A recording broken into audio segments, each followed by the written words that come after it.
Hello అండి, తెలుగు శ్రోతలందరికీ నమస్కారం. మన అలనాటి కథలు ఎవర్ గ్రీన్ స్టోరీస్ ఛానల్కి మీ అందరికీ స్వాగతం. మీరు మన వీడియోస్ని రెగ్యులర్గా ఫాలో అవుతుంటే తప్పకుండా లైక్ కొట్టండి. అలాగే మీ ఫ్రెండ్స్కి, ఫ్యామిలీ మెంబర్స్కి మన వీడియోస్ని షేర్ చేయండి. ఇంకా ఎవరైనా సబ్స్క్రైబ్ చేసుకోకపోతే తప్పకుండా సబ్స్క్రైబ్ చేసుకుని చూడండి. ఇంకా కళ కానిది నవల రచన ద్వివేదుల విశాలాక్షి గారు. 6వ భాగంలో ఉన్నాము. ముందు భాగంలో రాధ పార్వతికి వచ్చిన సంబంధం పార్వతికి ఇష్టమేనా అని అడుగుతుంది. ఆ అమ్మాయికి అన్నీ వివరించి చెప్తుంది. అప్పల్స్వామిని చేసుకుంటే తన జీవితం సుఖంగా ఉంటుందని, అప్పల్స్వామి అంటే తనకిష్టమేనా అని అడుగుతుంది. పార్వతి కూడా అప్పల్స్వామి అంటే ఇష్టమేనని ఆమె తల్లికి సావాలమ్మకు చెప్పి అతన్నే చేసుకుంటానని గట్టిగా చెప్పడంతో సావాలమ్మ కూడా అందుకు ఒప్పుకుంటుంది. ఇలా సాగుతూ ఉంది కథ. తర్వాత ఏం జరుగుతుందో ఇప్పుడు తెలుసుకుందాం.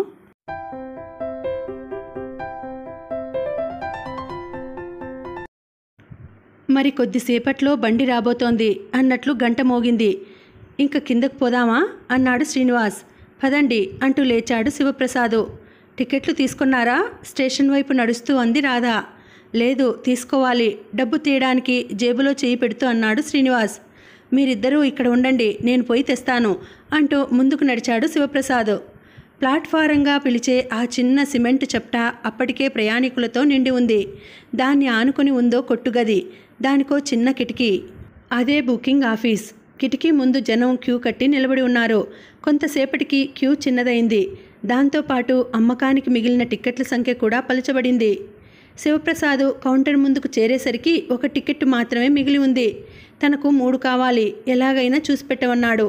లాభం లేదు, కావాలంటే ఈ ఒక్కటే ఇప్పుడు తీసుకోండి, లేదంటే కాసేపు ఆగిరండి, వచ్చే బండిలో మీకోసం ముందుగా తీసి ఉంచుతాను అన్నాడు అక్కడ ఉన్న భూమిపుత్రుడు. మిగిలి ఉన్న ఆ ఒక్క టికెట్ కోసం అతడి వెనకాల మనుషులు ఉన్నారు. ఇతడు అవునో కాదో తెలుసుకోవాలంటే తమలో ఒకరికి ఆ మిగిలి ఉన్న టికెట్ దొరుకుతుంది అనే అభిప్రాయంతో. ఇంతసేపు అయిందేం అంది రాధ. టికెట్ కౌంటర్ ముందు గుమిగూడు ఉన్న మనుషుల్ని చూసిన శ్రీనివాస్, టికెట్లు దొరికాయా అని ప్రశ్నించాడు ఆత్రంగా. లేదు, నా వంతు వచ్చేసరికి ఒకటి మాత్రమే మిగిలింది. చంపేశావు అన్నాడు Srinivas. Mister leave tech phone 7 కల్లా హోటల్ మలయాలో కలుస్తానని మాట ఇచ్చాడు. కాస్త ముందుగా వెళితే దొరికి ఉండేవేమో అంది రాధ. రోజు ఇంత దుమ్మి ఉండదు. ఈరోజు ఏ స్కూలు పిల్లలో మూకుమ్మిడిగా వచ్చి పడినట్లుంది. మళ్ళా ఇంకో బండి ఎంతసేపట్లో వస్తుంది? ఇది ఇక్కడ బయలుదేరే సమయానికే అది క్రింద బయలుదేరుతుంది. అయితే మరొక అరగంట, 3/4 గంట అంతే కదా. ఇంకా ఏ 2-3 గంటలకో కానీ రాదేమోనని అనుకున్నాను. పోయేదేముంది, ఆ కాసేపు ఇక్కడే సరదాగా గడిపి ఆ రైల్లో పోదాం అంది రాధ. మీరన్నట్లు మించిపోయేది ఏమీ లేకపోతే ఇబ్బంది ఏమీ లేకపోను, కానీ నేను ఆ వ్యాపారిని 7 కల్లా కలుస్తానని చెప్పాను. ఓ సారీ, ఆ విషయమే మర్చిపోయాను. తన మతిమరుపుకు రాధ నొచ్చుకుంది. పోనీ ఓ పని చేస్తే ఆలోచిస్తూ అన్నాడు శివప్రసాద్. ఏమిటో చెప్పు. ఎందుకైనా ఉపయోగపడితే పడుతుంది, లేకుంటే లేదని ఉన్న ఒక్క టికెట్టు తీసుకున్నాను. ముందు నువ్వు ఈ బండిలో వెళ్ళిపో. రాధా నేను తర్వాత వచ్చేదానిలో క్రిందకు వచ్చేస్తాము. ఆ సరికి మీ వ్యాపార విషయాలేవో పూర్తి చేసుకుంటే హోటల్లో డిన్నర్ తీసుకొని ఏదైనా పిక్చర్ నైట్ షోకి పోదాం. ఈ పద్ధతి శ్రీనివాస్కి నచ్చింది. ఏమైతే అది అవుతుందని ఊరుకోవటానికి ఉట్టి మాటలతో కూడిన పని కాదు. 100,000, 1,000 డబ్బుతో ముడిపడ్డ వ్యవహారం. అతడు మళ్ళా ఈ రాత్రికే కేఎల్ వెళ్ళిపోవాలన్నాడు. ఈ అవకాశం కాస్త జారిపోతే మీరేమంటారు అడిగాడు రాధ వైపు తిరిగి. ఈ అందమైన ప్రకృతి సౌందర్యాన్ని ఆస్వాదిస్తూ మరో గంట కాదు, రాత్రంతా ఈ కొండ మీద గడుపుదామన్నా నాకేం అభ్యంతరం లేదు. ప్రక్కన శివప్రసాద్ ఉండగా చివరి వాక్యం రాధ అనుకోలేదు, శ్రీనివాస్ తన మనసులో అనుకున్నాడు. బండి వచ్చి తన ప్లాట్ఫామ్ మీద ఆగింది. ప్రయాణికులందరితో పాటు శ్రీనివాస్ ఎక్కి కూర్చున్నాడు. మీ పని త్వరగా ముగించుకోండి, బండి బయలుదేరుతుంటే చెయ్యి ఊపుతూ అంది రాధ. డబడబా చప్పుడు చేసుకుంటూ బండి బయలుదేరింది. ఎగ్జిబిషన్స్లోనూ ఇతర వినోద యాత్రా స్థలాల్లోనూ చిన్నపిల్లలు ఎక్కి తిరిగే రైలు బండిలా ఉంది. ఆ చిన్న రైలు 2270 అడుగుల ఎత్తున ఉన్న పెనాంగ్ హిల్కి కింద నుంచి మీదకు, మీద నుంచి క్రిందకు ప్రయాణికుల్ని చేరవేస్తుంటుంది. నిండా గంట సేపు పట్టని ఈ ప్రయాణంలో కొండపైకి పోయే రైలు దారి తిన్నగా లేక ఎదురుబెదురుగా ఉండటం చేత 2 భాగాలుగా ఉండి ప్రయాణికులు మధ్యలో రైలు మారవలసి ఉంటుంది. బండిలో 25-30 సీట్లకి మించి ఉండవు. అందులోనే కొన్ని ఫస్ట్ క్లాసు, మరికొన్ని థర్డ్ క్లాసు. ఈ 2 క్లాసుల మధ్య సౌకర్యాలలో పెద్దగా తేడా ఉండదు. కానీ టిక్కెట్టు ఖరీదులో మాత్రం ఉంటుంది. మలేషియాలో కాలు పెట్టిన టూరిస్టులు ఎవరూ పెనాంగ్ చూడకుండా దేశం విడిచి వెళ్ళిపోరు. దేశ రాజధాని నగరమైన కోలాలంపూర్కు 250 మైళ్ళ దూరంలో ఉండే పెనాంగ్ అనే ఈ చిన్న ద్వీపం భౌగోళికంగా చాలా అందమైన ప్రదేశం. ఇటు అటు కొండల మధ్యగా సమతల ప్రదేశం. చుట్టూ అలల అందాలతో, ఎగిరెగిరి పడే కెరటాల పరవళ్లతో మనసులను ఆకట్టుకునే అగాధ జలరాశి. మలేషియాలో పేరుగాంచిన రేవు పట్టణాలలో పెనాంగ్ ఒకటి. ఇది చాలా కాలం పాటు ఫ్రీ పోర్టుగా ఉంటూ వచ్చింది. పెనాంగ్ అందచందాల్ని, ప్రకృతి రమణీయతని చూసిపోవడానికి కొందరు వస్తే, ఇక్కడ పెనాంగ్ రోడ్లు, కాంబెల్ స్ట్రీట్, బిషప్ స్ట్రీట్లలో గల షాపుల్లో తక్కువ వెలకి దొరికే విదేశీ వస్తువుల్ని, ఎలక్ట్రిక్ గూడ్స్ని, టాయిలెట్ సామాన్లని కొనుక్కోవడానికి మరికొందరు వస్తుంటారు. బటర్వర్త్ నుంచి సముద్రం దాటి పెనాంగ్ చేరుకోవటానికి ఫెర్రీల సర్వీసు ఉంటుంది. అరగంటకొకసారి అటూ ఇటూ తిరిగే ఈ ఫెర్రీల క్రింది భాగంలో 25-30 వరకు కార్లు నిలిపేందుకు స్థలం ఉంటుంది. కావాలనుకున్న వారు తమ కార్లలోంచి దిగకుండా అందులో కూర్చునే సముద్రాన్ని దాటవచ్చు. పై అంతస్తులో 200 మందికి పైగా ప్రయాణికులు కూర్చోవడానికి తగినన్ని సీట్లు ఉంటాయి. ఈ ఫెర్రీలో బటర్వర్త్ నుంచి పెనాంగ్ చేరుకోవడానికి 15-20 నిమిషాలకు మించి సమయం పట్టదు. కొండపై నుండి చూస్తే సముద్రంలో నీళ్లు చిందుకుంటూ ఇటూ అటూ తిరుగుతుండే ఫెర్రీలు చిన్నపిల్లల ఆటబొమ్మల్లా కనిపిస్తాయి. శ్రీనివాస్ ఎక్కిన రైలు కొద్దిగా క్రిందికి దిగి మలుపు తిరిగింది. రాధా, శివప్రసాద్ వచ్చి ఓషన్ వ్యూ రెస్టారెంట్ ఆవరణలో సముద్రానికి ఎదురుగా ఉన్న సిమెంట్ బెంచీల మీద కూర్చున్నారు. అక్కడి నుండి చూస్తే కొండ క్రింద పరిసర ప్రాంతాలన్నీ ఎంతో అందంగా కనిపిస్తున్నాయి. సూర్యాస్తమయ సమయంలో ఆకాశం వెదజల్లుతున్న సంధ్యాకాంతుల్ని ఆరగించుకుంటూ అందాలు ఒలకబోస్తున్న ఆ ప్రకృతి సోయగాల్ని తనను తాను మర్చిపోయి తన్మయత్వంతో చూస్తోంది రాధ. ఆమె మౌనానికి శివప్రసాదు మరోలా అర్థం చేసుకున్నాడు. ప్రక్కన శ్రీనివాస్ లేకపోవటమే ఆమెలో కలిగిన నిర్లిప్తతకి, నిరుత్సాహానికి కారణం అనుకున్నాడు. ఈ ఆలోచన అతనికి బాధ కలిగించింది. ఇద్దరి మధ్య మాటామంతి లేకుండా సమయం గడిచిపోతున్న కొద్దీ ఆవేదన ద్విగుణీకృతమైంది. ఏదో ఒకటి ఆమెచే మాట్లాడించందే అలా సమయం గడపడం ఇంక తన వశంలో లేదనుకున్నాడు. రాధా అన్నాడు నెమ్మదిగా. రాధ అతని పిలుపు వినిపించుకోలేదు.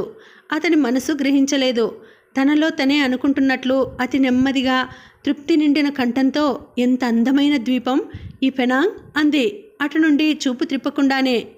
రాధ అన్న ఆ మాటతో శివప్రసాద్ మనసు తేలికపడింది. ఆమె ఇక్కడ లేని శ్రీనివాస్ గురించి ఆలోచించటం లేదు.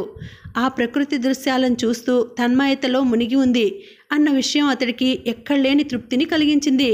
మీలా ఎక్కడి నుండో వచ్చి 1-2 రోజులు ఉండిపోయే వారికి పెనాంగ్ అందచందాలు అంతగా కనిపిస్తాయేమో గాని, మాలా ఏడాది పొడుక్కి ఇక్కడే ఉండేవారికి కనిపించేవి ఈ సుందర దృశ్యాలు కావు. ఈ ప్రకృతి అందచందాలు కావు.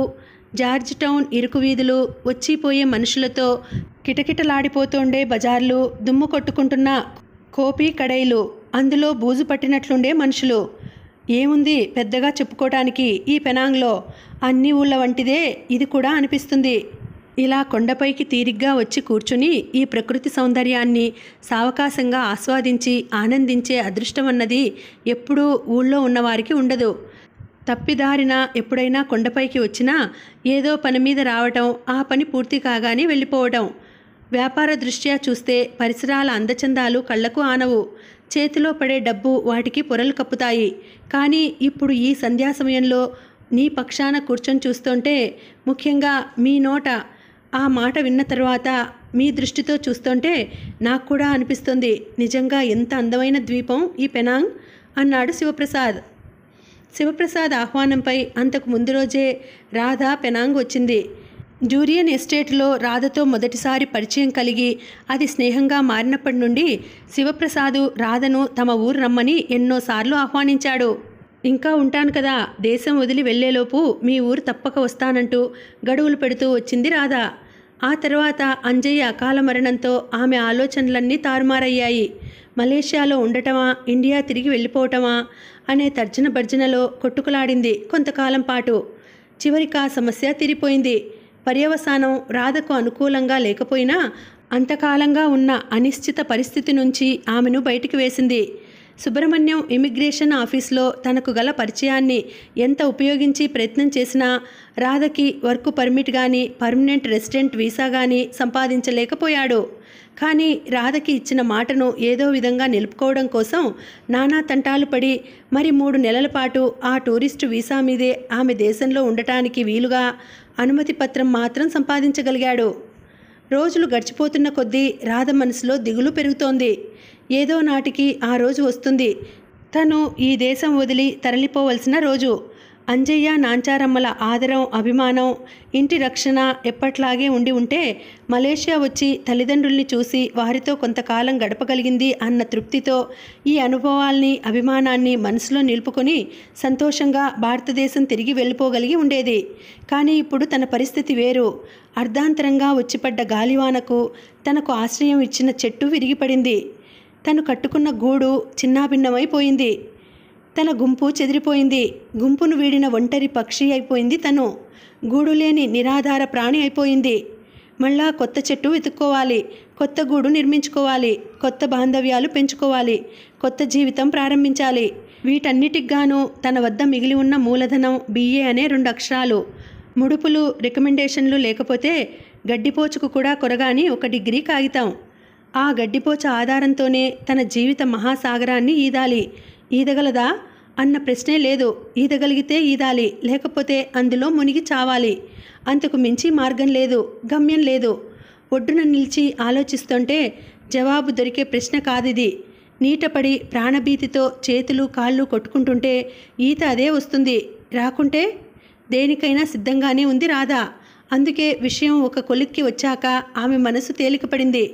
మలేషియాలో తనకు మిగిలి ఉన్న కొద్ది కాలాన్ని మిత్రులతో కలిసి తిరిగి సరదాగా గడిపేయాలనుకుంది. ఈసారి మీ ఆహ్వానాన్ని కాదనడం లేదు. ఎప్పుడు రమ్మంటారో చెప్పండి అంది ఉత్సాహంగా. పెనాంగ్ ప్రయాణానికి తిథివార నక్షత్రాలు చూడాలా? మీరు ఎప్పుడు వస్తానంటే అప్పుడే అన్నాడు శివప్రసాద్. అంతకు ముందు రోజే అతడి టయోటో కారు వచ్చింది. కంపెనీలో లోన్ తీసుకుని వాయిదాల పద్ధతి వలన అతడు కొన్న మొట్టమొదటి కారు అది. దాని మీద చేసే తొలి ప్రయాణం రాధతో కలిసి చేయాలని అతడి అభిలాష.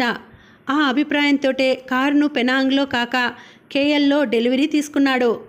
రేపు బయలుదేరదాం, మీకేం ఆటంకం లేకపోతే అంది రాధ. మీ ఇష్టమని చెప్పాను కదా అన్నాడు అతను. అనుకోని విధంగా ఆ వేళకి శ్రీనివాస్ కూడా డూరియన్లో ఉన్నాడు. KL నుండి తిరిగి వస్తుంటే అతడి కారుకి చిన్న యాక్సిడెంట్ అయ్యి వర్క్షాప్కి వెళ్ళింది. ఏదో ఒక వాహనం చూసుకుని ఈఫో వెళ్ళిపోవాలనుకుంటున్నాడు.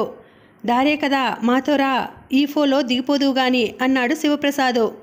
ఉదయం 11 గంటల ప్రాంతానికి ముగ్గురు ఈఫో చేరుకున్నారు. పెరా స్టేటుకి ముఖ్య పట్టణమైన ఈఫో నగరం మలేషియాలో పేరుగాంచిన వర్తక స్థావరాల్లో ఒకటి. 3.5 లక్షల జనాభా గల ఈ నగర పరిసర ప్రాంతాలలో టిన్ మైన్స్ విరివిగా ఉండడము, వాటి వల్ల లభ్యమైన సంపదతో వెలిసిన రకరకాల కర్మాగారాలు, వాణిజ్య సంస్థలు చుట్టుపట్ల ఉండటం చేత దేశంలో గల చాలా పట్టణాల కంటే ఈఫో నగరం సిరి సంపదలతో బాగా అభివృద్ధి చెంది ఉన్నట్లు కనిపిస్తున్నది. కారు, వర్తక వ్యాపారాలకు ఆలవాలమైన బజారు రోడ్లను దాటి హౌసింగ్ కాలనీ వైపు తరలిపోతుంటే విశాలమైన ఆవరణలతో అందంగా కనిపించే పెద్ద పెద్ద బంగ్లాలు, మేడలు ఈఫో నగర వాసుల సంపదని, ఆస్తి అంతస్తులని చెప్పకనే చెబుతున్నట్లుంటాయి. ఎక్కడ దింపమంటావు అన్నాడు శివప్రసాద్ నగరంలో ప్రవేశిస్తూనే. ఎక్కడో అక్కడ టాక్సీ దొరికే చోట అన్నాడు శ్రీనివాస్ నిరుత్సాహంగా. అది కాదు నేను అడిగేది, ఇంటికి వెళ్తావా లేక ఫ్యాక్టరీకా అని. ఆదివారం నాడు మా ఫ్యాక్టరీ పనిచేయదు. రాధ నీ ప్రక్కన ఉండటం చేత నీ బుద్ధి తిన్నగా పనిచేయటం లేదు. ఏ రోజో కూడా మర్చిపోతున్నావు అన్నట్లుంది అతడి మాట. శివప్రసాద్ ఆ వ్యంగ్యాన్ని పట్టించుకోలేదు. ఓ, ఈరోజు ఆదివారం కదూ, ఆ మాటే మర్చిపోయాను అంటూ శ్రీనివాస్ బంగ్లా వైపు కారు మలుపు తిప్పాడు. అందమైన తోటల మధ్య ఉంది ఆ బంగ్లా. మరీ పెద్దది కాకపోయినా అందంగా, నీటుగా ఉంది. అధునాతన పద్ధతిలో ఇటీవలే కట్టిన కొత్త ఇల్లులా ఉంది. రోడ్డుకు కాస్త దూరంలో ఉండటం చేత బళ్ళు, బస్సుల వృధా లేకుండా ప్రశాంతంగా ఉంది. ఇంటి ముందు దాకా వచ్చి లోపలికి రాకుండా వెళ్ళిపోతారా అన్నాడు శ్రీనివాస్ రాధతో. తిరుగుదలలో వస్తాను కదా, ఇప్పటికే చాలా ఆలస్యం అయినట్లుంది అంది. అప్పటి మాట అప్పటిదే, మరి ఇప్పటి మాట? మీరు మాతో కూడా పెనాంగ్ వస్తానంటే దిగుతాను. అలా చెయ్యి శ్రీనివాస్, ఈ 2-3 రోజులు ముగ్గురం సరదాగా గడుపుదాం. నువ్వు ఇన్నిసార్లు చెప్పాలా? అవకాశం ఉంటే తప్పక వచ్చేవాడినే. కానీ ఈరోజు సాయంకాలం ఒకరిని కలుస్తానని చెప్పాను. నిజంగా మీకు రావాలనుంటే ఆ పని మరో నాటికి వాయిదా వేయగలరు అంది రాధ. అయితే ఒక పని చేద్దాం. ముందు మీరు కారు దిగి రండి. నేను వాళ్ళకి ఫోన్ చేసి కనుక్కుంటాను. వాళ్ళు సరేనంటే మీతో బయలుదేరుతాను. ఏమంటారు? అలాగన్నారు, బాగుంది అంటూ తన అంగీకారం తెలిపింది రాధ. రాధ అంగీకారమే తనది అన్నట్లు కారు ముందుకు పోనిచ్చి పోర్టికోలో ఆపాడు శివప్రసాదు. పోర్టికోలో కారాగిన శబ్దం విని శ్రీనివాసు మలై నౌకరు వచ్చి తలుపు తీశాడు. యజమాని వెంట అతిథులు ఉండడం చూసి ఆహ్వానపూర్వకంగా ఒక చిరునవ్వు నవ్వాడు. ఆ నవ్వు మీకు ప్రత్యేకం అన్నాడు శ్రీనివాసు రాధ వైపు తిరిగి. అదేమిటలా అంది రాధ పక్క గోళాల్లో ఉన్న రంగురంగుల ఆర్కైడ్స్ను చూస్తూ. స్వతసిద్ధంగా వాడి ముఖం ఎప్పుడూ దుమదుమలాడుతూనే ఉంటుంది. ఇంక నేను ఎవరినైనా మిత్రుల్ని వెంటబెట్టుకుని వచ్చానంటే వాళ్ళకి కూడా వండి పెట్టవలసి వస్తుందని నేను ఏ మాట చెప్పకముందే కాలు నొప్పో కడుపు నొప్పో అని మూలగడం ప్రారంభిస్తాడు.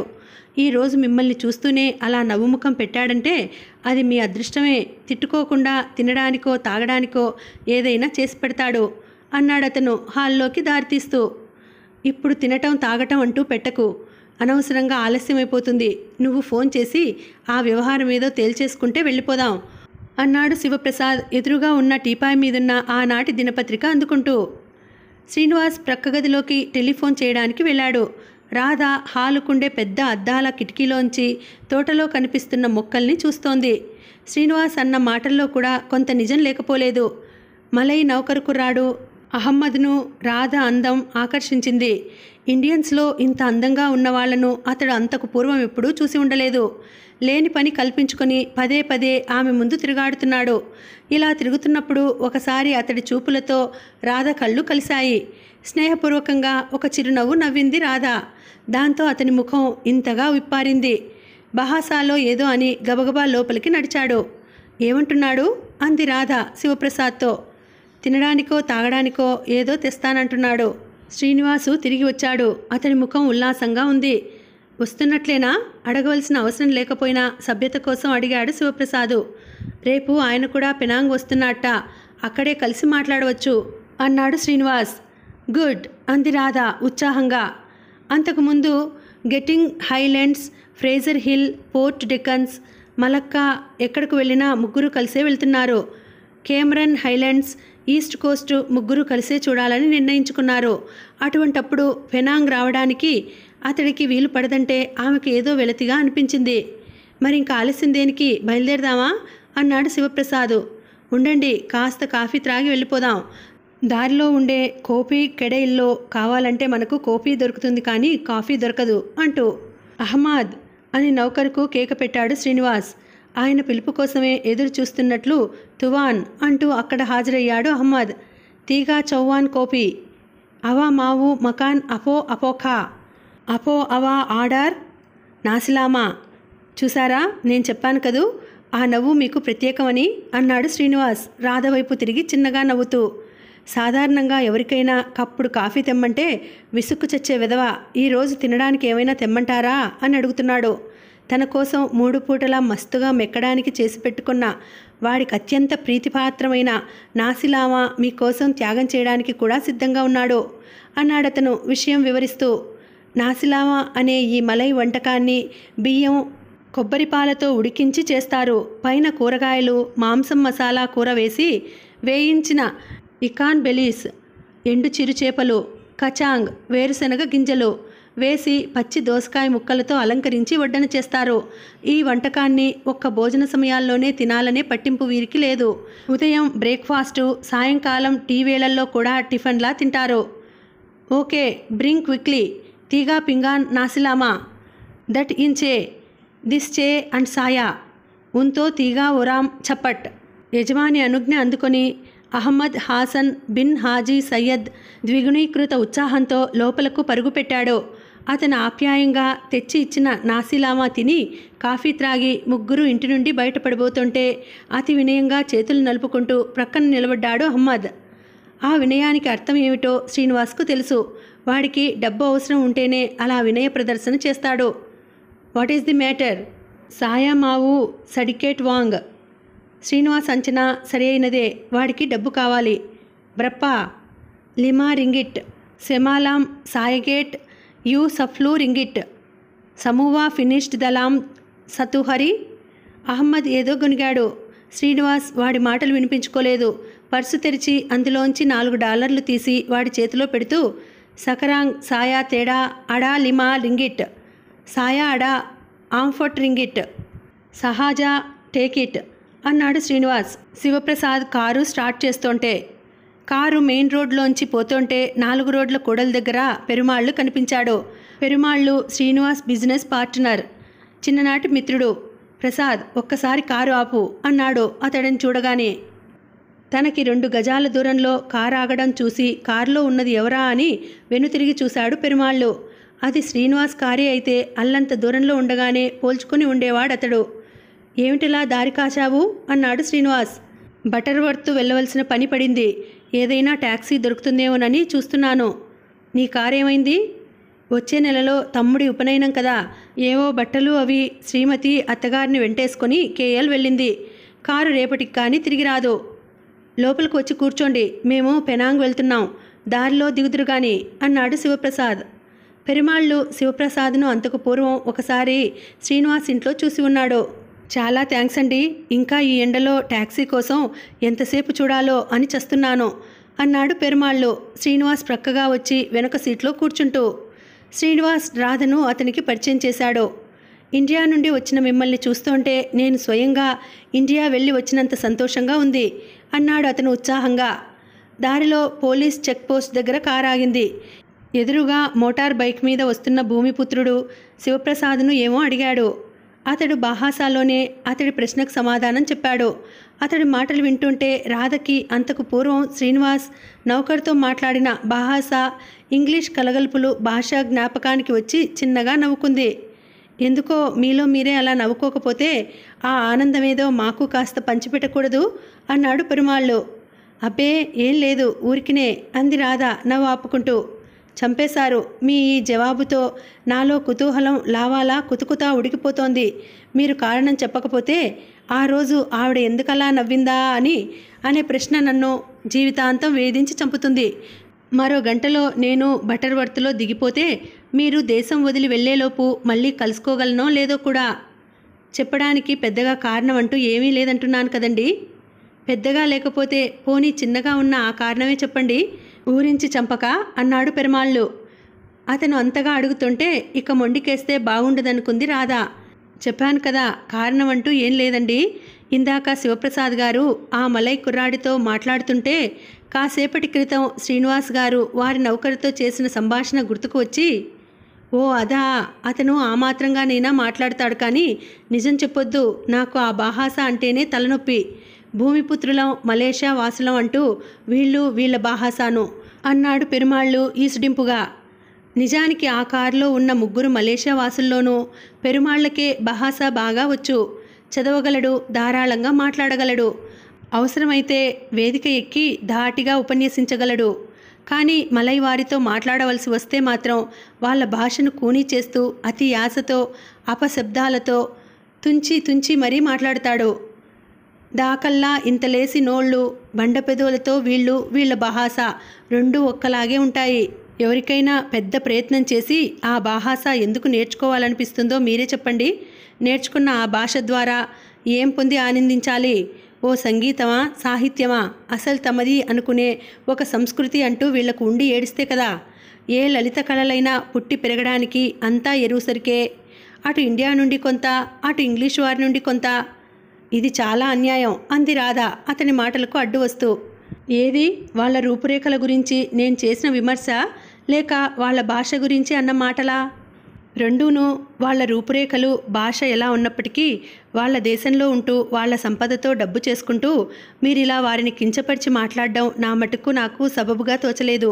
వాళ్ళ దేశం ఎక్కడుందండి? వాళ్ళ దేశం ఇటు ఇండియన్సు, అటు చైనా వారు ఈ దేశంలో కాలు పెట్టకుండా ఉంటే ఈనాటికి కూడా అదిగో ఆ అడవుల్లో కాయకసర్లు తిని తిరిగే కోతుల్లాగే వీళ్ళు చెట్టుపుట్టలు పట్టుకు తిరుగుతుండేవారు.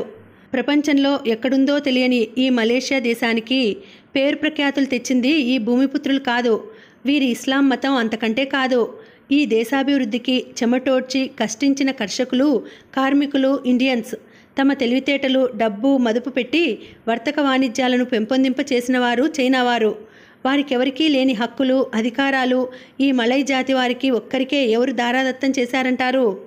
ఓ వ్యాపారం, ఓ వ్యవహారం, బ్యాంకులో అప్పు, ఇంటికి స్థలం, ఆఫీసులో ఉద్యోగం, కాలేజీలో సీటు, అది ఇది అని లేదు. నిత్య జీవితంలో ఎక్కడికి ఏ పని మీద పోయినా నీ ముందువాడికి భూమి అన్న ఒక్క క్వాలిఫికేషన్ ఉంటే చాలు. ఇంక నీ అర్హతలు, నీ డిగ్రీలు, నీ చదువులు గుడ్డి గవ్వకు కొరగావు. వచ్చిందారినే తిన్నగా తలపై కొంగేసుకుని ఇంటికి వెళ్ళిపోవలసిందే. మీ మటుకు ఇది సబబుగా ఉందంటారా? ఇందులో కొంత పక్షపాతం ఉన్నమాట నిజమే, కాదనను. అయినా ఆర్థికంగా, సాంఘికంగా, విద్యాపరంగా అడుగున పడి ఉన్న మలై జాతి వారిని మిగిలిన దేశవాసుల స్థితికి తీసుకురావాలంటే మరి వారికి కొన్ని ప్రత్యేక సదుపాయాలు, సహకారాలు ఇవ్వవలసిన అవసరం ఉందంటారా లేదంటారా? దేశ జనాభాలో సగానికి పైగా ఉన్న మలైవారు ఎప్పటికీ మిగిలిన వారి స్థితికి చేరుకోకుండా అలా అడుగున పడి ఉంటే దేశాభివృద్ధికి, దేశ భద్రతకి ఏ విధంగా చూసినా అది అవాంఛనీయ పరిస్థితి కాదంటారా? ఇండియాలో కూడా ప్రభుత్వం అడుగున పడి ఉన్న హరిజనులకు, గిరిజనులకు ఏవో కొన్ని ప్రత్యేక సదుపాయాలు కల్పిస్తోంది, కొన్ని కేటాయింపులు చూపిస్తోంది. అంత మాత్రాన మిగిలిన దేశ ప్రజలంతా తమకేదో అన్యాయం జరిగిపోయిందని భావిస్తున్నారా? పెరుమాళ్ల మాటలకు అడ్డుకట్ట వేస్తూ రాధ ప్రశ్నించింది. మీరన్న ఒక్క మాటతో నేను ఏకీభవిస్తాను. మలైవారు ఆర్థికపరంగా, విద్యాపరంగా వెనుకబడి ఉన్నారు. వారిని మిగిలిన వారి స్థాయికి తీసుకురావడానికి కొన్ని ప్రత్యేక హక్కులు, సదుపాయాలు అవసరమే. కానీ మరి వారిలాగే అలా వెనుకబడి ఉన్నవారు ఇండియన్స్లోనూ, చైనా వారిలోనూ కూడా ఎంతోమంది ఉన్నారు కదా. వారి పురోభివృద్ధికి, వారి జీవన స్థాయి పెరగడానికి ప్రభుత్వం ఏం చేస్తోంది? ఏ విధమైన రక్షణలు కల్పిస్తోంది? ఇది నా ప్రశ్న. మిగిలిన జాతుల వారి వెనుకబాటుతనాన్ని చీమ కుట్టినంతగానైనా పట్టించుకొని ప్రభుత్వం అదే స్థితిలో ఉండే భూమిపుత్రుల్ని మాత్రం ముందుకు తోసి వారిని అందలమెక్కించి దేశంలో మిగిలి ఉన్న అన్ని జాతుల వారికన్నా వారిని ఆర్థికంగా, రాజకీయంగా ఉన్నతుల్ని చేయాలనుకుంటే అది ఎటువంటి న్యాయం అవుతుంది? అది ఏ విధమైన ప్రజాస్వామ్యం అవుతుంది? ఈ దేశ పురోభివృద్ధికి, ఆర్థిక సుస్థిరతకి ఎవరు కారకులో వారిని కాలితో తన్ని మలయా దేశం మలైవారిది అనే న్యాయంతో వారికి పట్టం కట్టాలనుకుంటే శతాబ్దాల తరబడి రాజరికాలకి, పరాయి పాలనకి అలవాటు పడి బానిస మనస్తత్వం తమ రక్తంలో జీర్ణించుకుపోయిన ఇండియన్స్ చిత్తం అని చేతులు కట్టుకుని నిలిచిపోగలరేమో కానీ సహజ శక్తి సామర్థ్యాలు, మేధాశక్తి, చొరవ ఉండే చైనీయులు పడి ఉండరు. దేశంలో ఉండే ముఖ్యమైన 3 జాతుల వారి మధ్య ఐకమత్యం, సామరస్యం నిలవాలనుకుంటే ప్రభుత్వం నడవవలసిన తీరు ఇలా ఉండకూడదు. ఒక తెగవారిని మాత్రమే పైకి తీసుకురావాలనే అభిప్రాయంతో మిగిలిన వారి పట్ల నిర్లక్ష్యం చూపకుండా దేశంలో ఉండే వెనుకబడిన వర్గాల ప్రజలందరినీ వారు ఏ జాతికి, ఏ మతానికి చెందినవారైనా సరే ముందుకు తీసుకుపోవడానికి, బాగుపరచడానికి పాటుపడవనండి. దానికి దేశంలో ఉండే ప్రతి ఒక్కరి సహాయ సహకారాలు లభిస్తాయి. ఈ దేశం మాది, ఈ సిరి సంపదలు మావి, వీటిని మేము అభివృద్ధి పరుచుకోవాలి, వీటిని మేము రక్షించుకోవాలి అనే అభిప్రాయం మిగిలిన జాతుల వారిలో కూడా కలుగుతుంది. అంతేకాని సవిత తల్లి ప్రేమతో వారు దేశాన్ని ఎటూ తీసుకుపోలేరు. జాతీయ సమైక్యత, ఐకమత్యం అంటూ ఎన్ని ఉపన్యాసాలు ఇచ్చినా, రేడియోలో, టెలివిజన్లో ఎంతగా జాతీయ భావాన్ని నూరిపోసినా అనుకున్న ఫలితాన్ని సాధించలేరు. ఈనాడు జరుగుతున్న ఈ దౌర్జన్యాలు, దోపిడీలు, దొంగతనాలు వీటన్నింటినీ ఏవో మామూలు విషయాలన్నట్లు తేలికగా తీసుకోవడానికి లేదు. ఇవి చిలికి గాలివానన్నట్లు ఏదో నాటికి ప్రళయానికి దారి తీయక మానవు. ఈ దేశంలో రహస్యంగా అడవుల్లో దాగి ప్రజల్లో విప్లవ బీజాలు నాటుతున్న కమ్యూనిస్టుల సంఖ్య ఎంత ఉందో, వారి జనబలం, ధనబలం, ఆయుధ బలం ఎంతగా ఉందో ఎవ్వరికీ ఊహకి అందని విషయం. వారంతా ఒళ్ళు దురదెక్కి అడవులలో తిరగటం లేదు. సుఖంగా ఇంటి పట్టున పిల్లా పాపలతో ఉండి బ్రతకలేక ముఠాలుగా మారి అడవులు పట్టిపోలేదు. ఈ అన్యాయాల్ని, అక్రమాల్ని ఎదిరించి నిలవండంటూ వాళ్ళు అదే పనిగా ప్రజల్లో చేస్తున్న ప్రచారం ఊరికే పోదు. అయితే ప్రభుత్వం వారి చేతుల్లోకి వస్తే ఇటువంటి అసమానతల్ని రూపుమాపుతారా? ప్రజలందరికీ న్యాయం జరిగేలా పరిపాలన చేస్తారా అంటే అది వేరే సంగతి. ప్రస్తుతం అధికారం వాళ్ళ చేతుల్లో లేదు కాబట్టి ప్రజలకు ఎన్ని వాగ్దానాలైనా వారు చేయవచ్చు, ఎన్ని శ్రీరంగ నీతులైనా వారికి చెప్పవచ్చు. నోటిపాలతో పాయసం వండి పెట్టడానికి ఎవరికీ పోయేదేం ఉండదు. ఆ మాటలు నమ్మిన వాళ్ళు నమ్ముతారు, లేని వాళ్ళు లేదు. పెరుమాళ్ళు బటర్వర్త్లో దిగిపోయే వరకు నోరు ముయ్యకుండా ఆవేశంగా అలా మాట్లాడుతూనే ఉన్నాడు. చివరికి గమ్యస్థానంలో దిగి వెళ్ళిపోతూ, నా మాటలతో మిమ్మల్ని విసిగించానులా ఉంది అన్నాడు రాధతో. అయితే లెంపలేసుకోవడానికి పూర్తిగా తప్పంతా నాదే కాదులేండి, ఇందులో మీది కొంత ఉంది. నిజానికి మీది కాదు, మీ నవ్వుది అన్నాడు స్నేహపూర్వకంగా నవ్వి చేతులు జోడిస్తూ. వీడు అయిన వాళ్ళ దగ్గర కాని వాళ్ళ దగ్గర ఇలాగే నోరు ముయ్యకుండా వాగుతూ పోతే ఏదో ఒకరోజు కమ్యూనిస్ట్ అంటూ పోలీసులు కొట్లో తోసేక మానరు అన్నాడు శ్రీనివాస్ కారు దిగి వెళ్ళిపోతున్న మిత్రుడి వంక చూస్తూ. దేశంలో ఉన్న పరిస్థితి ఇది అని యథార్థం ఎత్తి చూపిన వారినల్లా కమ్యూనిస్టులు అంటూ కొట్లలో పెడితే అందువల్ల ఆ కొద్దిమంది వ్యక్తులు నష్టపోవచ్చు, కాల్చి పారేస్తే ప్రాణాలు కోల్పోవచ్చు. కానీ అందువల్ల విద్యా వివేకాలున్న వారిలో కమ్యూనిస్టుల పట్ల వారి ఉద్యమం పట్ల విముఖత కలగడానికి బదులుగా సానుభూతి ఏర్పడుతుంది. ఆ విధంగా వారు వారి ఉద్యమం బలపడ్డానికి ప్రభుత్వం పరోక్షంగా చేయూతనిచ్చినట్లు అవుతుంది అన్నాడు శివప్రసాదు. కొండపై సంధ్య వాలింది. అంతవరకు ఉన్న పగటి వెలుగు కళ తగ్గి చీకటికి దారితీస్తోంది. సముద్రానికి ఆవలగా ఉన్న బటర్వర్త్లో దీపాలు ఎవరో పని పెట్టుకుని తెచ్చి గంపలకు గంపలు మినుగురు పురుగులను ఒకచోట పోగు చేసినట్లు మిణుకుమిణుకుమని మెరుస్తున్నాయి. పగటిపూట దూరంలో రేఖామాత్రంగా కనిపించే కెడా పర్వత శిఖరం ఆ చిరువెలుగులో క్రమంగా కరిగిపోయి కనుచూపుకు అందకుండా పోయింది. కొండ దిగువన ఉన్న జార్జ్ టౌన్ వీధుల్లో దీపాలు వీధి వెనుక వీధిగా బారులు తీర్చి పేరుస్తున్న దీపమాలికల్లా వెలగటం మొదలుపెట్టాయి. జార్జ్ టౌను ఏమంత పెద్ద ఊరు కాదు, అయినా టూరిస్ట్ సెంటర్ కావటం చేత సాధారణంగా ఆ పాటి ఊరుకు ఉండవలసిన వాటికంటే ఎక్కువ హంగులు ఉన్నాయి. అధునాతన సౌకర్యాలతో ఉండే పెద్ద పెద్ద హోటళ్ళు, స్విమ్మింగ్ పూల్స్, సినిమా హాళ్ళు, ఇంకా వాటర్ఫాల్ గార్డెన్, బకెట్ డంబార్ వంటి అందమైన తోటలు. ముందు రోజు తిరిగి చూసిన ఆ ప్రదేశాల్ని అంత ఎత్తు కొండపై నుండి చూసి పోలిక పట్టడానికి వ్యర్థ ప్రయత్నం చేస్తోంది రాధ. ఆ వైపు సముద్రానికి దగ్గరగా విశాలంగా హుందాగా ఉన్న ఆ పురాతన కట్టడం టౌన్ హాల్ కదా అంది. మిగిలిన ఊరంతా ఎలా ఉన్నా టౌన్ హాల్ ప్రాంతంలో వీధులు విశాలంగా పరిశుభ్రంగా ఉంటాయి. ఊరిలో ఉండే పెద్ద పెద్ద హోటళ్లలో చాలా వరకు ఆ ప్రాంతాలలో ఉండడం ఆ పరిసరాలపై నగర పాలకులు చూపుతుండే ప్రత్యేక శ్రద్ధకు కారణం కావచ్చు. ఊరిలో ఇంకో ప్రక్కగా ఉన్న ప్రదేశంలో ఏదో ఉత్సవం జరుగుతున్నట్లుంది. రంగురంగుల దీపాలతో ఆ ప్రదేశం కళ్ళను ఆకట్టుకుంటూ సుందరంగా కనిపిస్తోంది. అదేమై ఉంటుందా అని ఆలోచిస్తుండగానే రాధకు గుర్తుకొచ్చింది. సాయంత్రం కొండపైకి వస్తూ దారిలో తాము చూసిన God's of mercy Chinese temple ఆ ప్రక్కనే ఉండి ఉంటుందని. ఆ రోజు ఏదో ఉత్సవం లాగుంది. ఆ దేవతకు ప్రత్యేక పూజలు జరుగుతున్నాయి. కట్టలు కట్టలుగా జాస్ స్టిక్స్ పట్టుకొని ఎందరో చైనా స్త్రీలు పిల్లలు జట్లు జట్లుగా వచ్చి దేవతను దర్శించుకుపోతున్నారు.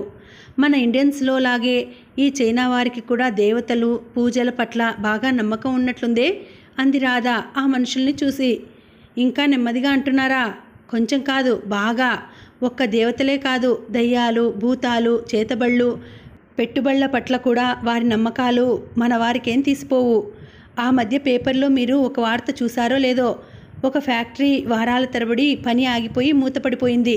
కారణం ఏమిటో తెలుసా? ఎవరో ఫ్యాక్టరీలో పనిచేస్తున్న ఒక అతనికి తల లేని మొండెం గౌడౌన్స్ వైపు నడుచుకుంటూ పోతున్నట్లు కనిపించిందట. గోస్ట్ అంటే గోస్ట్ అంటూ అంతా చేస్తున్న పనులు ఆపేసి పొలవమంటూ బయటకు వచ్చేశారు. ఆ ఫ్యాక్టరీ యజమానులు అటు తర్వాత ఎంతో ఖర్చు చేసి పూజలు మంత్రతంత్రాలు జరిపించి ఆ గోస్ట్ను తరిమి కొట్టించే వరకు ఒక్క పనివాడు కూడా ఫ్యాక్టరీ ఆవరణలో తిరిగి కాలు పెట్టలేదట అన్నాడు. అప్పటికి పూర్తిగా చీకటి పడింది. సముద్రం పైనుండి వస్తున్న చల్ల గాలిలో హాయి తగ్గి చలిపాలు జాస్తి అయ్యింది. అప్రయత్నంగా రాధ చెయ్యి పైటను నడుం చుట్టూ తిప్పి భుజం పైకి లాక్కుంది. చలేస్తోందా అన్నాడు శివప్రసాదు. ఎండ కాస్తున్నంతసేపు ఏమీ అనిపించలేదు, కానీ మలేషియా వాతావరణంలో ఉండే తమాషా అదే. పగలు ఎంత ఎండ కాచి మార్చి చంపినా రాత్రి అయిందంటే ఒక్కసారిగా చల్లబడిపోతుంది. అందున మనం ఉన్నది కొండ మీదాయే. ఎంత లేదన్నా క్రిందకి ఇక్కడికి 10 డిగ్రీలన్నా ఉష్ణోగ్రతలో తేడా ఉంటుంది. చాలాసేపుగా కదలకుండా కూర్చోవడంతో రాధ కాళ్ళు తిమ్మిరి పట్టాయి. లేచి నిలబడి తిమ్మిరి పట్టిన కాళ్ళను జాడించి సరిచేసుకుంటూ బండి వచ్చే వేళ అవుతుందేమో, ఇదివరకులా కాకుండా ముందుగా పోయి టికెట్లు తీసుకుంటే మంచిది కదూ అంది. పదండి, టికెట్లు తీసుకొని అలా రెస్టారెంట్లోకి పోయి కాస్త వేడి టీ తాగి వద్దాం. ఒంటిలో వేడి పుట్టించి ఈ బద్ధకాన్ని వదలగొడుతుంది అన్నాడు శివప్రసాద్ లేచి ముందుకు నడుస్తూ. వారు స్టేషన్ దగ్గరకు చేరేసరికి అప్పటికే చాలామంది మనుషులు అక్కడున్నారు. అంతా కంగారుగా మండరీస్లో ఏవో చెప్పుకుంటున్నారు. సంగతేమిటా అని ఆశ్చర్యపోతూ శివప్రసాద్ టికెట్ కౌంటర్ ముందుకు వెళ్ళాడు. అసలు విషయం ఏమిటో అప్పుడు తెలిసింది. దిగువ నుండి పైకి రావాల్సిన రైలు బండి కాస్త దూరం ఎక్కగానే ఏదో కారణం వల్ల ఎటూ కదలకుండా ఆగిపోయింది. దానికి మరమ్మత్తు జరుగుతోంది. అది ఎప్పటికి పూర్తవుతుందో తెలియదు. ఆ విషయాన్ని అంతా కాసేపు చర్చించుకొని కంగారు పడ్డా ఇంక చేసేదేమీ లేదనేది తేలిపోయాక మళ్ళీ అటూ ఇటూ చెదిరిపోయారు. రాధా శివప్రసాద్ రెస్టారెంట్లో కాలు పెట్టేసరికి డైనింగ్ హాల్ అంతా మనుషులతో కిటకిటలాడిపోతోంది. ఈ రాత్రి ఇంకా దిగువకు పోయే అవకాశం ఉంటుందో లేదో అనే అనుమానం ఏర్పడేసరికి అక్కడ ఉన్న అందరికీ తిండి బెంగ పట్టుకుంది. కడుపులో ఆకలి దావాగ్నిలా మండుకొచ్చింది. తినే పదార్థం అన్నది ఏది అందుబాటులో ఉన్నా పూర్తి చేయడానికి సిద్ధపడి కుర్చీలకు అంటుకుపోయి కూర్చున్నారు మనుషులు. అంతమంది మనుషులను ఒక్కసారిగా చూసిన హోటల్ వాళ్ళు ఒక ప్లేట్ పదార్థాన్నే 2 ప్లేట్లలో సర్ది సర్వ్ చేస్తున్నారు. హాల్లో ఒక చివరగా మిగిలి ఉన్న టేబుల్ వైపు నడిచాడు శివప్రసాద్. అటు ప్రక్కగా ఉన్న కిటికీకి తలుపులు లేవు. అక్కడకు సముద్రపు గాలి బాగా కొడుతుంది. అందువల్లనే ఆ స్థలం చివరి వరకు ఖాళీగా మిగిలిపోయి ఉంటుంది. కప్పలు, పీతలు, నీటిపాములు, చేపలు, నత్తగుళ్ళలు, రకరకాల జీవరాశులతో కూడిన వంటకాల్ని ప్లేట్లకు ప్లేట్లు ఊదేస్తున్నారు. ఆ క్షణం దాటిపోతే ఇక ప్రపంచంలో తిండే దొరకదన్నంత ఆబగా తినేస్తున్నారు. విషతుల్యం కాని ఏ జంతుజాలాన్నైనా చైనా వారు తిని ఆరగించుకొని ఆనందించగలరనిపించింది రాధకు. మీరేం తింటారు అన్నాడు శివప్రసాద్ మెనూ కార్డు చూస్తూ. ఏమో బాబు, ఈ వంటకాలు వాటి రూపురేఖలు చూస్తుంటే నాకు ఇప్పుడే కడుపులో తెమిలేస్తుంది. ఏం తినగలనో ఏం లేదో నాకే తెలియడం లేదు అందామే. అలా అయితే బయటకు నడవండి. ఇందాక మనం పైకి ఎక్కి వస్తుంటే ఒకచోట సాతే అమ్ముతున్నట్లు చూశాను. అదైతే వీటికన్నా నయం. అది కాస్త తిని ఇంత టీ త్రాగి ఈ రాత్రి డిన్నర్ అయిపోయింది అనుకుందాం అన్నాడు శివప్రసాద్. సాతే అనే ఈ వంటకం మలేషియాలో ప్రసిద్ధిగాంచింది. మాంసపు ముద్దను ఇనుప ఊచలకు చుట్టి నిప్పుల మీద కాల్చి వీటిని చేస్తారు. అవి ముంచుకు తినడానికి టమాటో, చిల్లీ, సోయాబీన్ వంటి రకరకాల సాస్లు ఉంటాయి. పచ్చి దోసకాయ, ఉల్లిపాయ, టమాటో ముక్కలతో ప్లేట్లో అందంగా అమర్చి ఇస్తారు. మంది దిగువకు పోక కొండపై నిలిచిపోవడంతో ఆరుబయట కుంపటి పెట్టి సాతేలు అమ్ముకుంటున్న వారికి కూడా ఆ రోజు బాగా గిరాకీ తగిలింది. మనుషులు చుట్టుముట్టి ఉన్నారు. మందిని తప్పించుకొని మెల్లగా లోపలకు వెళ్ళి 10-15 నిమిషాల్లో 2 ప్లేట్ల సాతేలతో తిరిగి వచ్చాడు శివప్రసాద్. ఆ రాత్రి తెల్లవారే వరకు కొండపైకి బండి వచ్చే సూచన లేదు. ఆ చీకటి వేళలో ఇంకో విధంగా కొండ దిగిపోవడానికి మార్గం లేదు. అక్కడ ఉండే కొద్ది ప్రదేశాలలో కాస్త వెచ్చగా ఉండే చోటు చూసుకొని కొనుకు తీసే ప్రయత్నంలో పడ్డారు కడుపులు చల్లబడ్డ మనుషులంతా. ఆ దొమ్మిలో ఇమడలేక రాధా, శివప్రసాద్ ముందు కూర్చున్న చోటుకే తిరిగి వచ్చి కూర్చున్నారు. తనపై మీద ఉన్న వాణి తీసి రాధకు కప్పుకోవడానికి ఇచ్చాడు శివప్రసాద్. మరి మీకో అందామే. నేను చలికి తట్టుకోగలను, మీరు కప్పుకోండి అన్నాడతను. ఈ రాత్రంతా ఇంక మనకి జాగరణ తప్పేలా లేదు అందామే వాణి మడతలు విప్పి భుజాల మీదుగా కప్పుకుంటూ. మీరు ఇబ్బంది పాలవుతున్నారని మనసులో ఒక వంక కష్టంగా ఉన్నా ఇంకో విధంగా చూస్తే ఇది నా కోసం భగవంతుడు కల్పించి ప్రసాదించిన మంచి అవకాశమేమో అనిపిస్తుంది అన్నాడతను. అతను ఆ మాట ఏ అభిప్రాయంతో అన్నాడో అంతుపట్టక మౌనంగా ఊరుకుందామే. ఇటువంటి పరిస్థితే ఏర్పడకపోతే మీరు దేశం విడిచి వెళ్ళిపోయేలోగా ఇంతసేపు సావకాశంగా మీతో మాట్లాడుతూ గడిపే అవకాశం నాకు కలిగేది కాదు. ఈసారి చిన్నగా నవ్వింది రాధ. ఒక్క రాత్రి నిద్ర లేకపోతే నేనేం మొక్క మొలిచిపోను కానీ అంతగా అంటున్నారు. ఈ రాత్రి పొడుక్కి ఏం మాట్లాడతారో మాట్లాడేయండి, చూద్దాం. బుద్ధిగా వింటూ కూర్చుంటాను అందామె పరిహాసంగా. ప్రతి విషయాన్ని భాషలో పెట్టి చెబితేనే అది మాట్లాడినట్టు కాదు రాదా. ఒక్కోసారి మౌనంగా ఉండి కూడా ఎదుటివారికి ఎన్నో అతి సున్నితమైన విషయాలు ఆ మౌనం ద్వారానే తెలియచెప్పవచ్చు. ఉదాహరణకు గంటకు పైగా మీరు నేను ఈ బెంచ్ మీద కలిసి కూర్చొని మాట్లాడిన మాటలు ఏమున్నాయి చెప్పండి.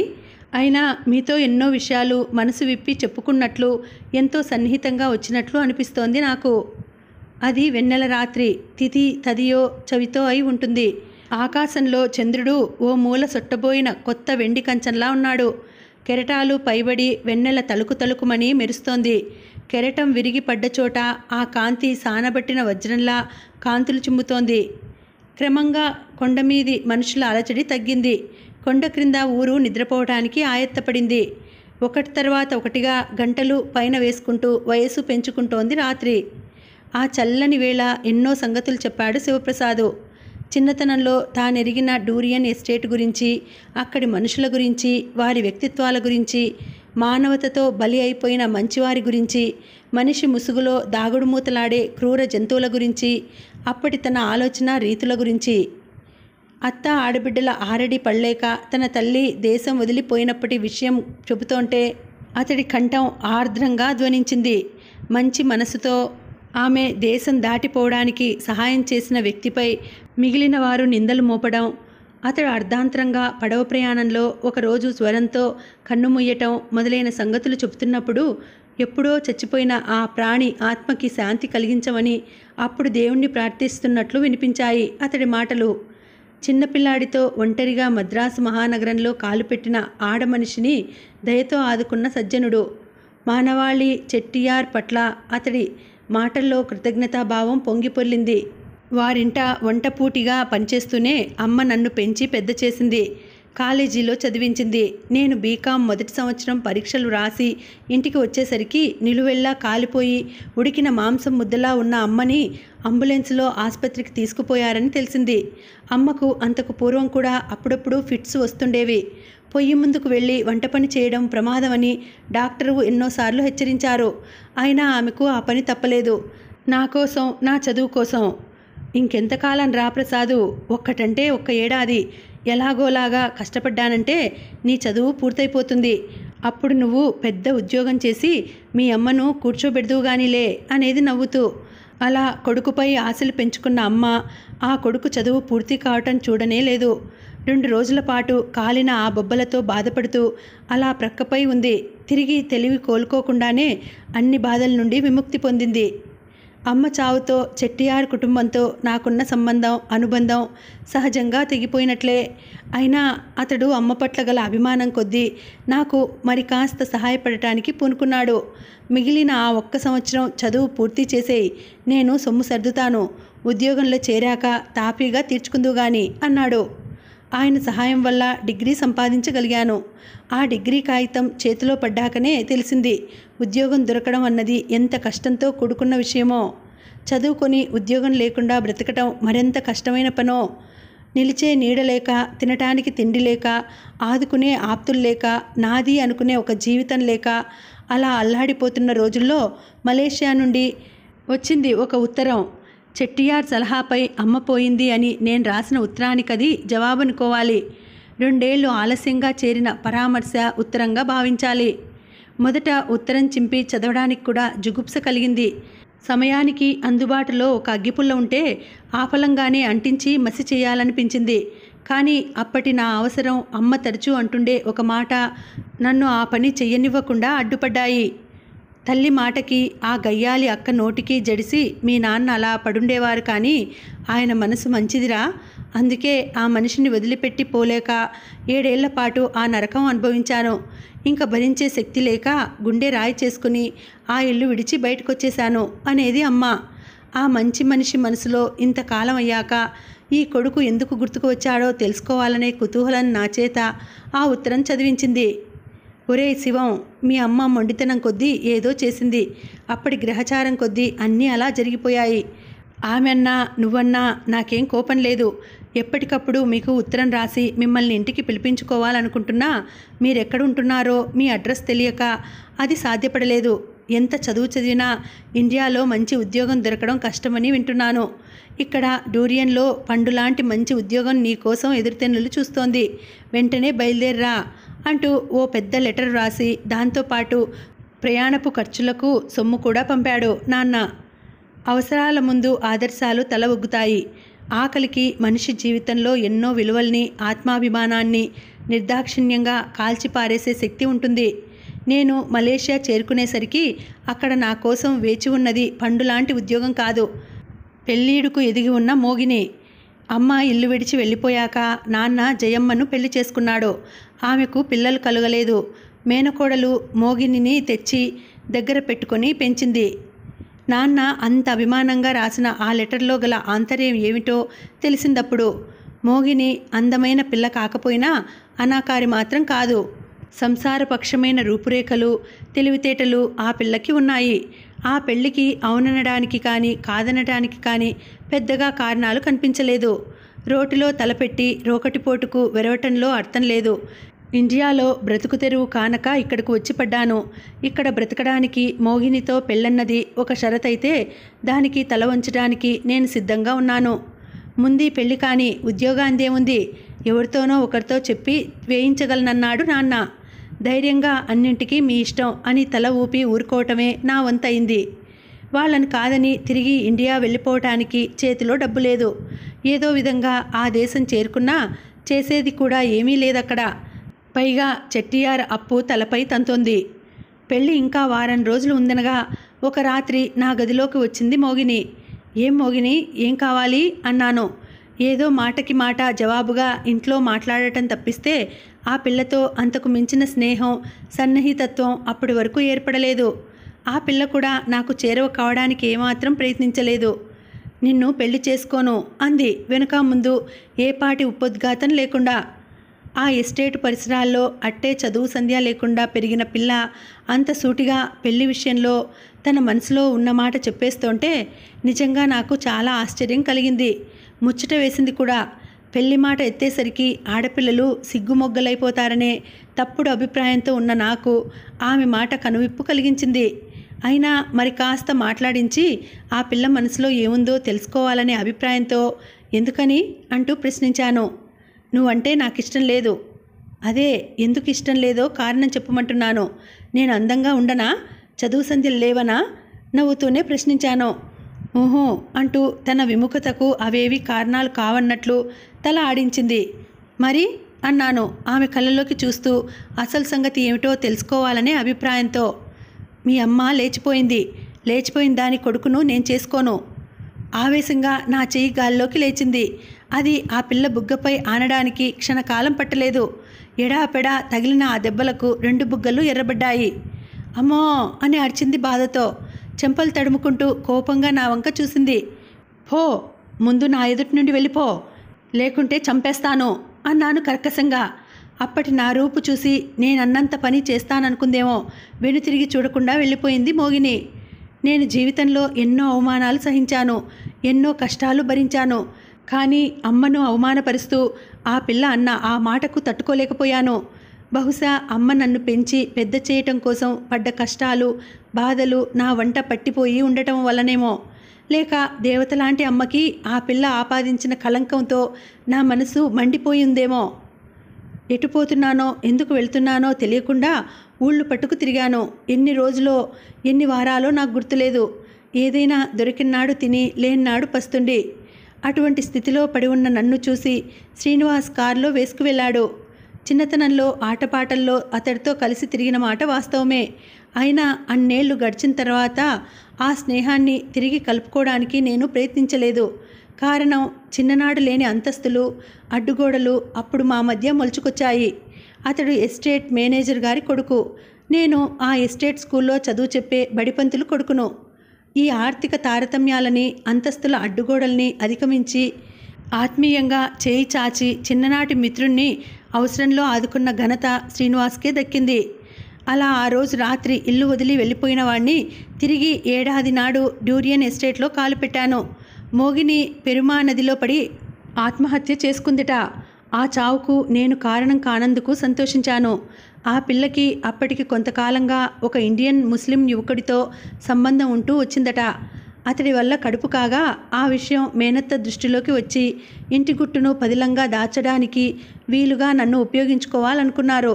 కానీ మోగిని ఆ కుర్రాడినే పెళ్లాడాలనే పట్టుదలతో ఉండడం వల్ల కథ అడ్డం తిరిగింది. నా చేత లెంపకాయలు తిన్న ఆ రాత్రే మోహిని ఇల్లు వదిలి రహీం దగ్గరకు పోయి మనిద్దరం వెంటనే ఎటైనా పోయి పెళ్లి చేసేసుకుందాం అందట. మోహినితో స్నేహంగా ఉండటానికి, దైహికంగా సంబంధం పెట్టుకోవడానికి రహీం మతం అడ్డు రాలేదు. కానీ ఆ పిల్లను భారీగా ఇంటికి తెచ్చుకోవడానికి అది మేరు పర్వతమంత ఎత్తుగా పెరిగి నిలిచింది. మా వాళ్ళు ఒప్పుకోరు. ఎక్కడికి పోయి దాగినా నిన్ను నన్ను వెతికి పట్టుకొచ్చి కాల్చి పారేస్తారు. బుద్ధిగా మీ వాళ్ళు చూసిన కుర్రాన్ని పెళ్లి చేసేసుకో, మనం ఎప్పట్లాగే స్నేహంగా ఉందాం, అవకాశం దొరికినప్పుడల్లా కలుసుకుంటూ ఉందామని సలహా ఇచ్చాట.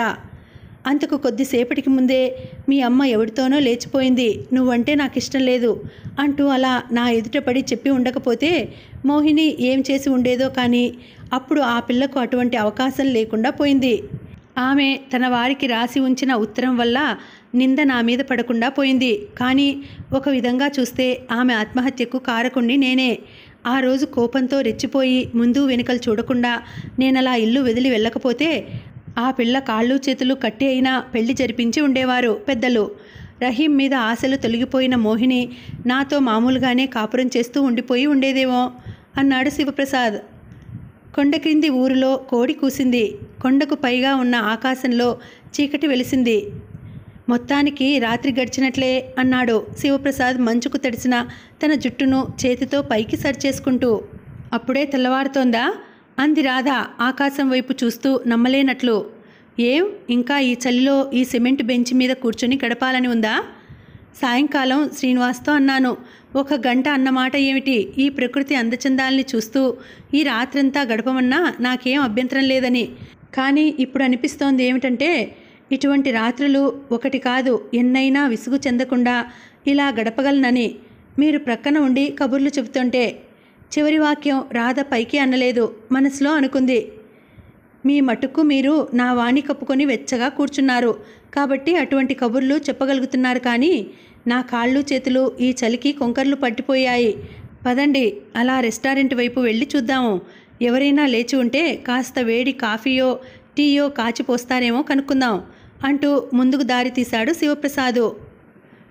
ఏమిటి ఆలోచిస్తున్నారు? హోటల్ గది కిటికీ ముందు నిలబడి తదేక దీక్షతో సముద్రం వంక చూస్తున్న రాధను ప్రశ్నించాడు శివప్రసాదు. శ్రీనివాస్ ఎందుకిలా చేశాడంటారు? అతడి ప్రశ్నకు ఒక విధంగా అది జవాబు, మరొక విధంగా చూస్తే అతడే వేస్తున్న ప్రశ్న. అదే నాకు అర్థం కావటం లేదు. బహుశా అనుకోకుండా ఏదైనా పనిపడి వెంటనే వెళ్ళవలసిన అవసరం కలిగిందేమో. అలా అయితే ఆ విషయం ఏదో ఒక చీటీ రాసిపెట్టి పోవచ్చుగా. పోనీ తొందరలో వెళ్ళిపోతుంటే రిసెప్షన్లో చెప్పిపోవచ్చుగా. ఆ మాట నిజమే. ఆయనకి కోపం వచ్చి వెళ్ళిపోయారంటారా? కోపమా? ఎందుకు? నిన్న రాత్రి మనం అన్న విధంగా క్రిందకు రాక ఎందుకు రాలేకపోయామో తనకు మాత్రం తెలియదా? కొండపైకి రైళ్ల రాకపోకలు ఆగిపోయాయన్న సంగతి ఊరందరికీ తెలియగాలేంది. అది నిజమే. ఇంకేదో కారణంగా వెళ్ళిపోయి ఉంటాడన్న సంగతి ఇద్దరి మనసుల్లోనూ కలుగుతోంది. దానికి కారణం కూడా వారు ఊహించుకోగలరు. కానీ ఆ మాట ఇద్దరిలో ఏ ఒక్కరూ పైకనలేదు. ఏమీ జరగనట్లే ఆ రోజంతా సరదాగా గడిపేశారు. పెనాంగ్ ఆకర్షణ దాని ప్రకృతి శోభకే పరిమితం కాదు. వీధికొక కోవెల అన్నట్లుగా లెక్కకు మించి వెలిసి ఉన్న చిన్న పెద్ద ఆలయాలు, బౌద్ధారామాలు, పగోడాలు యాత్రికుల దృష్టిని ఆకట్టుకుంటాయి. ఒకటి తర్వాత ఒకటిగా చూస్తూ ఆ రోజంతా తిరుగుతూనే ఉన్నారు రాధా శివప్రసాదు. బర్మా లేన్లో ఉండే సైమీస్ టెంపుల్, ది వాట్ ఛాయా మాంక్లారాంలో 108 అడుగుల పొడవుగల సేన బుద్ధుడి విగ్రహం ముందు నిలిచి కళ్ళు తిప్పుకోలేకపోయింది రాధ. ఆ ముఖంలో కనిపించే ప్రశాంతత, కళ్ళల్లో తొణికిసలాడుతున్న కారుణ్యం ఆమె మనసును ఆకట్టుకున్నాయి. అంతకు పూర్వం ఇండియాలోనూ కోలాలంపూర్లోనూ ఎన్నో బౌద్ధ విగ్రహాలను చూసి ఉంది. కానీ ఇంతటి ఆకర్షణకు ఆమె ఎప్పుడూ లోను కాలేదు. ఆ విగ్రహం ముందు తను ఒక బొమ్మలా నిలిచిపోయింది. అంత పెద్ద హాలు నిండుగా గోడలపై రకరకాల భంగిమల్లో మలిచిన లెక్కలేనన్ని బుద్ధమూర్తులున్నారు. ఆడవారు, మగవారు, చిన్న పాపలు, ముసలివారు తండోపతండాలుగా భక్తులు వచ్చి వెళ్తున్నారు. అలా వస్తున్నవారు చాలా వరకు చైనా జాతీయులే. ఏ కొద్దిమందో ఇతర జాతులకు మతాలకు చెందినవారున్నారు. రాధలా ఊరు చూడ్డానికి వచ్చిన టూరిస్టులు కొంతమంది ఉన్నారు. అంతమంది జనం వచ్చి వెళ్తున్న ఆలయ ప్రాంగణం ఎంతో పరిశుభ్రంగా ఉంది. విగ్రహం ముందు పెద్ద కుండీలలో కాలుతున్న జాస్టిక్స్ సువాసన హాల్ అంతా అలుముకొని ఉంది. ఎందరో చైనీయులు విగ్రహం ముందు మోకాళ్ళబడి ప్రార్థనలు చేసుకుంటున్నారు. ఓ తల్లి తన బుల్లి పాపాయి చేత బుద్ధ భగవానుడికి మొక్కిస్తోంది. అప్రయత్నంగా తను కూడా తలవాల్చి చేతులు జోడించింది రాధ. మీరు ఇంక మరేమీ చూడదలుచుకోలేదా? చైనీస్ స్నేక్ టెంపుల్ చూడాలన్నారు, Kek Lok Si temple, Ayer Itam pagoda చూడందే ఫెనాంగ్ నుండి కదిలేది లేదన్నారు. మరి ఒక్కచోటనే ఇంతసేపు ఉండిపోతే మిగిలినవన్నీ ఎప్పుడు చూసేటట్లు అంటూ శివప్రసాదు హెచ్చరించకపోతే తన కాళ్ళు కదుములు కట్టిపోయే వరకు అక్కడే అలా నిలిచిపోయి ఉండేదేమో రాధ. స్నేక్ టెంపుల్ అంటే ఏ నాగరాజో ఆదిశేషుడో విగ్రహ రూపంలో ఉండి ఉంటారనుకున్న రాధకి ఆ పెద్ద హాలుకి మధ్యగా ఉన్న పీఠం మీద, పక్కలంటా ఉన్న తిన్నెల మీద, ఇంకా మంటప స్తంభాల మీద 2-3 బార్ల పొడవుతో ఓ పాటి లావుతో ఉన్న పాములు చుట్టలు చుట్టుకొని పడి ఉండడం చూస్తే ఆశ్చర్యం కలిగించింది. స్నేక్ టెంపుల్ అంటే ఇదేనా అంది వాటి వైపు చూస్తూ. మరే, ఆ పాములన్నీ దేవుళ్ళే అన్నాడు వస్తున్న నవ్వును ఆపుకుంటూ. ఇవి ఇలా ఎటువంటి అడ్డు లేకుండా ఎక్కడ పడితే అక్కడ పడి ఉన్నాయి కదా, ఇంతమంది మనుషులు వచ్చిపోతున్నారు, అవి ఆ పీఠాలు దిగి వచ్చి ఎవరినీ కరవవా అని ప్రశ్నించింది రాధ అక్కడి అర్చకుడి హోదాలో ఉన్న వ్యక్తిని. అందుకే దీనిని ఆలయం అంటారు. ఈ ఆవరణలో ఉండగా ఒక మనిషినైనా ఒక పాము దిగి వచ్చి కరిచిందన్న మాట ఇప్పటి వరకు ఎవరూ విని ఉండలేదు. ఇది నిన్నో మొన్నో కొత్తగా వెలిసిన టెంపుల్ కాదు. రమారమి 100 ఏళ్లకి పూర్వం ఒక చైనీస్ మత గురువు టోర్ సుఖాంగ్ భక్తులైన ఈ పాములకు ఈ ఆలయం ఏర్పరిచారు. ఆ భక్తుల సంతతికి చెందినవే ఈ పాములన్నీ అని చెప్పాడు. అతడు మాండరిన్ భాషలో చెప్పిన ఈ స్థల పురాణాన్ని పక్కనున్న వ్యక్తి ఇంగ్లీష్లోకి తర్జుమా చేసి చెప్పాడు. ఆ హాలు దాటి ప్రక్కగా పోతే ఒక ఫోటోగ్రాఫర్ కెమెరా పట్టుకుని పాములతో ఫోటోలు తీయించుకుంటారా అని వచ్చిపోయే వారిని అందరినీ అడుగుతున్నాడు. అతడి దగ్గర కూడా ముందు హాల్లో ఉన్నలాంటివే 5-6 పాములున్నాయి. ఎవరో ఒక 40 ఏళ్లు పైబడ్డ విదేశీయుడు అతడితో గీసి బేరమాడి ఫోటో దిగడానికి ముందుకు వచ్చాడు. రాగి జుట్టు, పిల్లిగడ్డం, బాగా సన్నగా పొడుగ్గా గడకరలా ఉన్న అతని 2 చేతులకు 2 తలపై టోపీలా ఒకటి, మెడలోంచి మాలలా ఇటు అటు 2, మొలకి బెల్టులా ఇంకొకటి పాములతో అలంకరించి ఫోజు పెట్టమని ఫోటో తీయడానికి సిద్ధపడ్డాడు ఫోటోగ్రాఫర్. ఆ పాములు కరవ్వని, విషసర్పాలు కావని ఫోటోగ్రాఫర్ ఎంతగా హామీ ఇచ్చినా ఒంటిపై అవి అటూ ఇటూ కదులుతూ ప్రాకుతుంటే, నాలుకలు చాచి ముడుచుకుంటుంటే వాటి వంక భయంగా చూస్తున్నాడు ఆ వ్యక్తి. స్మైల్ 1 2 3 అని ఫోటోగ్రాఫర్ ఫోజ్ కోసం అంకెలు లెక్కిస్తుంటే ప్రాణాలు బిగబట్టి రాణి నవ్వును పెదవులపైకి తెచ్చుకుంటూ ఈ గండం ఎలా గడుస్తుందిరా భగవంతుడా అన్నట్లు చూస్తున్నాడు అతను. అంతగా భయపడేవాడు ఎందుకు సిద్ధపడుతున్నట్లు అంది రాధ అతడి బాధ చూసి. తన దేశం తిరిగి వెళ్ళాక అక్కడందరికీ తన పర్యటనలో చేసిన సాహస కృత్యాలు చూపుకుని గర్వపడటానికి. కావాలంటే మీరు తీయించుకోండి, ఇండియా వెళ్ళాక మీ వాళ్లకు చూపుకోవచ్చు అన్నాడు ప్రసాదు. అయ్యే బాబోయ్, అవి అతడి శరీరం మీద కదులుతుంటేనే నా ఒళ్ళు గగురు పొడుస్తోంది, వాటిని చేతితో తాకాలన్నా వెలపురం పుట్టుకొస్తుంది అంది రాధ ఫోటోగ్రాఫర్ భద్రంగా పట్టుకుంటున్న ఆ పాముల్ని చూస్తూ. ఆ సాయంకాలం కేక్ లోక్సీ టెంపుల్ చూడ్డానికి వెళ్లారు. ఎత్తైన కొండ ప్రదేశంలో 3 భాగాలుగా నిర్మించిన కట్టడం అది. కొండ పైదాకా కారు మీద పోవడానికి వేరు మార్గం ఉంది, నడిచిపోవడానికి వేరే మార్గం ఉంది.